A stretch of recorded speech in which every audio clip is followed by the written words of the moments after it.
ভাস্কর দা, বিএলওরা অতিরিক্ত কাজ করছে, কাজের চাপ হচ্ছে, এ সবই তো বুঝলাম। বিজেপি কি করবে? ইলেকশন কমিশন তো করিয়েছে এটা।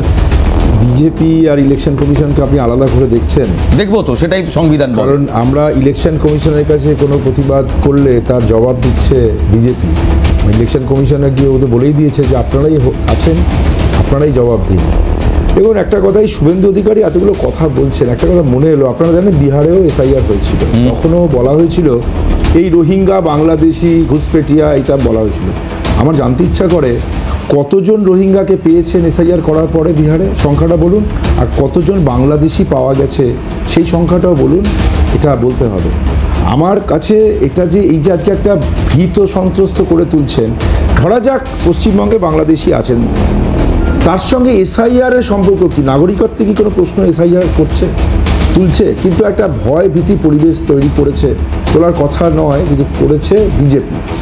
এখানে আপনি এই যে রোহিঙ্গা, এই বাংলাদেশি, এই পালাচ্ছে, এই ধরনের একটা যে মিথ্যে কথা এবং প্রচার যেটা করছে, সেখানে মানে এটা করে কিভাবে তারা আটকাবে? মানে এবং শুভেন্দু অধিকারীর যে বক্তব্য, তার বক্তব্য নিজেই হয়তো উনি বিশ্বাস করেন না। আমাদের এখানে ইলেকশন কমিশনের কাজটা যদি আপনার ইলেকশন কমিশন বা সংবিধানে এসআইআর বলে কোনো কথা নেই, আইআর আছে। এবারে বলুন, সারা বছর ধরে নিরন্তরভাবে প্রক্রিয়াটা চলে, বছরে দুবার করে ইলেকশন কমিশন তাদের ভোটার লিস্ট তৈরি করে, নিরন্তরভাবে নাম বাদ যায়, নাম ওঠে। এই প্রক্রিয়াটা যদি সঠিকভাবে চলতো তাহলে নিশ্চয়ই এসআইআরের প্রয়োজন হতো না। এখন এসআইআরটা এমনভাবে করতে চাইছে এত কম দিনের মধ্যে। পশ্চিমবঙ্গে 7.5 কোটির ওপর ভোটার আছে, সেই সকলের কাছে ভোটারের কাছে পৌঁছনো, তাদের কাছ থেকে ফর্ম দেওয়া, ফর্ম নিয়ে আসা এবং আপলোড করা। এখানে আপলোড করার যে বিষয়টা, মোবাইলে তারা আপলোড করার ব্যাপারটা, সেই আপলোড করার ক্ষেত্রে ব্যর্থ হচ্ছেন, নেটওয়ার্কের সমস্যা আপনি তো শুনলেন।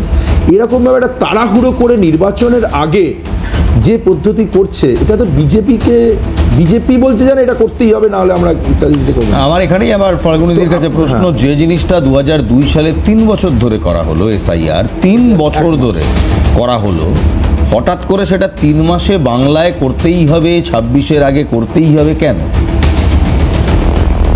দেখুন, এর আগে ভারতবর্ষে 13 বার আরও এসআইআর হয়েছে এবং পশ্চিমবঙ্গে 3 সপ্তাহের মধ্যে এর আগে 2002-এ এসআইআর হয়েছিল, যেটা 2 বছর ধরে হয়েছে। যেটা বলছেন সেটা সারা দেশে হয়েছে 2 বছর ধরে। এখনো আমাদের এই যে এসআইআর হচ্ছে, আরো 12টা রাজ্যে হচ্ছে, তো হবে, এটা চলবে। হয়তো দেখা গেল এই এসআইআর এবারেও আরো 3 বছর ধরে হতে পারে বা 2 বছর ধরে হতে পারে, কিন্তু 3 সপ্তাহের মধ্যে পশ্চিমবঙ্গে হয়েছিল। এবারে প্রশ্ন হচ্ছে, পশ্চিমবঙ্গের জনসংখ্যা বাড়ছে 31% আর ভোটার বাড়ছে 66.5% গত 22 বছর। এটা কিভাবে সম্ভব? দ্বিতীয় হচ্ছে, আমরা বলতে চাইছি যে 1000 ডেটা এন্ট্রির লোক, ডেটা এন্ট্রি যারা করেন, তাদেরকে মাননীয় ইলেকশন কমিশন মাননীয় রাজ্য সরকারের কাছে অর্থাৎ মুখ্যমন্ত্রীর কাছে চেয়েছিলেন, তিনি দিলেন না কেন? এবং যারা এই পার্শ্ব শিক্ষক বা যারা এই যে এরা বলছে না নিরন্তরভাবে চলে, দেখুন, তোলা এবং নাম বাদ যাওয়ার কাজ এটা কিন্তু চলে। যদি চলে তাহলে আজকে যখন নিবিড় সংশোধন বিশেষভাবে হচ্ছে, এটা দরকার হলো কেন? এই জন্যই দরকার হলো যে একটা পাণ্ডবেশ্বরে একজনের নাম 44 জায়গা। সেটা ব্যর্থতা কার? ইলেকশন কমিশনের নয়। কার ব্যর্থতা? এখানে যারা বিএলও বসাতেন তারা কারা? বিএলও কথা আসছে পরে। আপনি বলুন যে একজন নাম তোলার ক্ষেত্রে একজনের নাম কেন থাকবে? আপনারা প্রতি বছর 2 বার করে ইলেকশন কমিশন ভোটার লিস্ট তৈরি করে, হ্যাঁ কি না? 2 বার করে বেরোয়, তাহলে এই 2 বারে কেন বাদ যায়? ইলেকশন কমিশনকে তথ্য কারা দেয়? কারা দেয় মানে তথ্য কারা দেয়? যারা বুথে বিএলও কারা? এখানে 1 মাসের মধ্যে 7.5 কোটি সেটা বলুন, বিএলও কারা? বিএলও কাকা, বিএলও কেন এত মৃত ভোটার? তাহলে নামগুলো বাদ দেয়নি কেন? তাহলে ইলেকশন কমিশন কি করছে? আপনারা তথ্য দেননি। ইলেকশন কমিশনের আমাদের বিএলও তথ্য আন্দোলন করছে, যারা বলছে কালকে আপনারা এখানে যিনি বসেছিলেন বলছে একদিনে 20টা পরিবারের কাছে বিএলও যেতে পারছে না, একটা বুথে একজন। আমরা সেটাই তো বলছি, এত কম সময়ের মধ্যে এটা করা সম্ভব নয়। 20টা পরিবারের কাছে যেতে না আপনারা বলছেন 3 বার করে যেতে হবে, এই যে যেতে না পারাটা তাদের ব্যর্থতা নয়, অসম্ভব।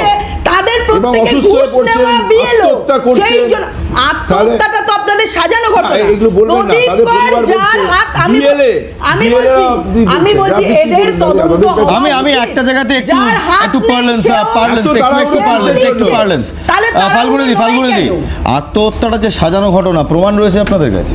দেখুন, আমি একটা জিনিস আপনাদের বলতে পারি, আত্মহত্যা সাজানো বলিনি, এর তদন্ত এই হওয়া তো উচিত। বললেন। না, আপনারা তাহলে আমি চাপ আপনাকে সহ্য করতে বলছি, পারছে না। আমি Suicidal note লিখেছে। না না, ঠিক আছে, তাহলে যদি কি লিখেছে? আমি বলছি, আমি একটা জিনিস আমাকে বলতে দিন, সেটা হচ্ছে আমি বলতে চাইছি যেটা, এই যে প্রদীপ কর যার 4টে আঙুল নেই, সে সুসাইড নোট লিখলো, তো সেটা তদন্ত হবে না? নিশ্চয়ই হবে। কিভাবে লিখলো সেটা তো অবশ্যই তদন্তের প্রয়োজন আছে। আপনার এবং- নাগরিকত্বের প্রশ্ন তুলছেন কেন? কিন্তু একটা কথা বলুন, এসআইআর নাগরিকত্বের প্রশ্ন তুলতে পারে না। আমি আসবো বলছে, আমি তার আগে একবার সুস্মিতাদির কাছে আসবো। না, না, সুস্মিতাদি, না, না, আজকে না। মল্লিকার্জুন খাড়গে যা বলছেন, নোটবন্দি, কোভিড-19, এখানে একবার ফাল্গুনি দিকে বলো, ফাল্গুনি দি, নোটবন্দির পর কিংবা নোটবন্দির পর তো টেররিজম ফাইন্যান্স জিরো হয়ে যাওয়ার কথা। সেটা বলেছিলেন। টেকনিক্যালি ট্র্যাজিক্যালি হয়নি, এটা স্বীকার করতে হবে। Terrorism finance is not zero. এই মুহূর্তে লুধিয়ানা থেকে যতজন আইএসআই এর এজেন্ট অপারেটিভস, এবং তারাও কোনো এক বিশেষ সংখ্যালঘু সম্প্রদায়ের নয়, তাদের নামগুলো দেখে নেবেন, রমেশ, লালওয়ান, কারা কারা বেরোচ্ছে, যাদেরকে ধরা পড়ছে। কিংবা যদি উমারের কথাই বলি আমি, যে উমার অ্যামোনিয়াম নাইট্রেট এবং বাকি জিনিসপত্র নিয়ে মজুত করছিল উত্তরপ্রদেশে, হরিয়ানা বর্ডারে, টেররিজম ফাইন্যান্স বন্ধ হয়নি। ইউ গাইজ হ্যাভ সরকার সেখানে। You guys have fail, you have fail desperately. আমার এখানে একবার সুস্মিতা, আমি আসবো। কোথা থেকে? আমার পশ্চিমবঙ্গ থেকে? না না হ্যাঁ? না, এটা Yes! একদম থেকে? এবারেও দিল্লিতে যে হরিয়ানাতে যোগাযোগ, আপনার- সেখানেও দেখা যাচ্ছে পশ্চিমবঙ্গ থেকে। এনআইএ কিংবা ইন্টেলিজেন্স এজেন্সির একটা তথ্য দিয়ে দিন, কারণ আমি আপনাকে একটা তথ্য দেখাবো, যে জিনিসটা আমাদের জন্য অ্যাপ্লাই করা, আই এম শিওর আপনাদের জন্য অ্যাপ্লাই করা উচিত। কোনো ভুল তথ্য এই নিয়ে দেওয়া যাবে না। ফরিদাবাদ থেকে পশ্চিমবঙ্গে? Please hold it. হ্যাঁ। Ministry of information and broadcasting এর একেবারে তথ্য দেওয়া আছে, এই নিয়ে ভুল তথ্য সম্প্রচার করা যাবে না। এনআইএ এখনো পর্যন্ত একটা প্রেস রিলিজেও বলেনি, এবং এটা আমি দায়িত্ব সহকারে বলছি।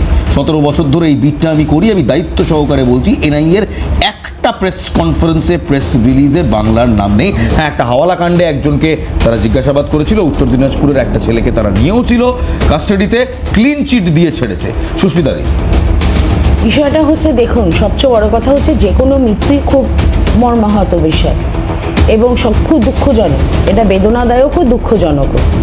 এত বিএলও মারা যাচ্ছে, একটা কথা আমি এক্ষুনি ফাল্গুনিদি বললো, যেটাকে আমরা সবাই অপোজ করলাম, যে সাজানো ঘটনা, এটা ঠিক না, কথা না, তদন্ত সাপেক্ষ হওয়া উচিত, সেটা তদন্ত হওয়া উচিত অবশ্যই ভাবে। এবং আমরা দেখেছিলাম, দেখুন, ওই করোনার টাইমে যত লোক মারা গেছিল, সবাই নাকি করোনায় মারা যাচ্ছিল, কারোর অন্য কোনো ডিজিজই ছিল না। ঠিক সেরকম ভাবে এখন যারাই মারা যাচ্ছে, তারাই এসআইআর এর জন্যই মারা যাচ্ছে। তো করোনার নাম তো না, লেখা না, হয়েছিল, ডেঙ্গুর নাম তো লেখাই হয়নি। হ্যাঁ, লেখাই ডেঙ্গু হয়নি বলে তো লেখাই হয়নি। ডেঙ্গু বলে লেখাই হয়নি, চিকেনগুনিয়ার ক্ষেত্রেও তাই, তো লেখা হয়নি। এবার বিষয়টা হচ্ছে, এসআইআর এর ক্ষেত্রেও আমরা ঠিক তাই দেখছি। কিন্তু একটা জিনিস তো মানতে হবে, এই যে এসআইআর এর যে পদ্ধতিকরণ, এই পদ্ধতিকরণে তো সত্যিই ভুল আছে। টাইম স্প্যানটা এত কম, 4th November to 4th December means 1 month. এই 1 মান্থের মধ্যে এই 7.5 কোটির উপরে ভোটারের পশ্চিমবঙ্গে তাদের নাম তোলা, তাদের নাম আপলোড করা, অ্যান্ড মানে কি বলবো, প্রত্যেকে তো they are not able to do this job. কারণ যারা আজকে আমরা দেখছি অঙ্গনবাড়ি কর্মীরাও তাদেরকে দেওয়া হয়েছে বিএলও হিসাবে, আজকে আশা কর্মীদেরকেও দেওয়া হয়েছে বিএলও হিসাবে। আমি সুস্মিতা দি, এক সেকেন্ড আমি এটা একটু কমপ্লিট করি। তারা কিন্তু পারছে না এটা করতে, এবং যখনই তাদের কাছে একটি জব মনে হচ্ছে, আমার মনে হচ্ছে তাদের মেডিকেল গ্রাউন্ড দিয়ে বসে যাওয়া উচিত। সেই জায়গায় দাঁড়িয়ে এইভাবে চাপটা নিজেদের মধ্যে না নিয়ে, আর এই যে দেখছেন না, এখানে ফাল্গুনি দি এবং ভাস্কর দা দুজনে মিলে লড়াই করছে, এই বাইনারিটা তৈরি করার জন্যই এই মানে লড়ালড়ি। তার কারণ হচ্ছে, তাহলে মুখ্যমন্ত্রী বলতেন না যে আমরা এসআইআর মানবো না। অভিষেক ব্যানার্জি বলেছিলেন একটি নামও কাটাগারে 10 লক্ষ লোককে নিয়ে দিল্লিতে গিয়ে। আমি শুধু একটাই জিনিস বলবো, দিনের শেষে সুস্মিতা দিদির বক্তব্য যাই হয়ে যাক, দিনের শেষে অধীর দা জিন্দাবাদ।